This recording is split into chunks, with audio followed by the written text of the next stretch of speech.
కేంద్రంపై సీఎం రేవంత్ రెడ్డి చేస్తున్న కామెంట్స్ అర్ధరహితమని మండిపడ్డారు కేంద్ర మంత్రి కిషన్ రెడ్డి.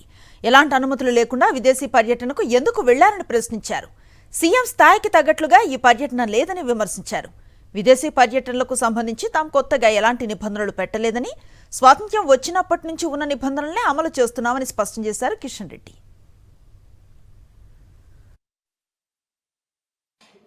ప్రతి మండలానికి ఇంటర్నేషనల్ స్కూల్ అని చెప్పాడు. ఈరోజు ఇంటర్నేషనల్ స్కూల్ ఎక్కడ పోయింది తప్ప ఇంటర్నేషనల్లో యూనివర్సిటీలు తీసుకొస్తామని ఈరోజు పెద్ద ఎత్తున ప్రచారం చేసుకుంటున్నాడు. ఆయన వెళ్లకుండా కూడా తేవచ్చు, వెళ్ళి కూడా తీసుకురావచ్చు, ఢిల్లీకి వచ్చి విదేశాంగ మంత్రిని కలవచ్చు, అధికారులను పంపించవచ్చు, మాట్లాడవచ్చు, అనుమతులు పొందవచ్చు. ఇది పెద్ద సమస్య కాదు.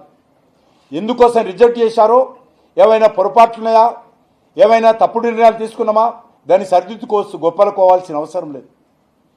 కాబట్టి అది పెద్ద అంశం కానే కాదు. ఈయన లండన్కి వెళ్ళి అక్కడి నుంచి నాకు ఇవ్వండి మరి ఆ రకంగా తొందరపాటుతో ఈరోజు అనుమతులు నిరాకరించబడ్డాయి. ఇదేదో తెలంగాణ ప్రజలకు అన్యాయం జరిగినట్టు, తెలంగాణ ప్రజలకు ఆత్మగౌరవం అన్నట్టు దీనికోసం మాట్లాడవేతున్నదో ఇది ఏమాత్రం సమంజసం కాదు. ఆయన పర్యటనకు ఎక్కడ కూడా కేంద్ర ప్రభుత్వం అడ్డు చెప్పాల్సిన అవసరం లేదు. కాబట్టి ఎందుకు అడ్డు చెప్పిందో అది రేవంత్ రెడ్డి గారు, ఎక్స్టర్నల్ అఫైర్స్ మినిస్టర్ మాట్లాడుకొని ఆ సమస్య పరిష్కారం చేసుకుంటే బాగుంటుందని నా సూచన.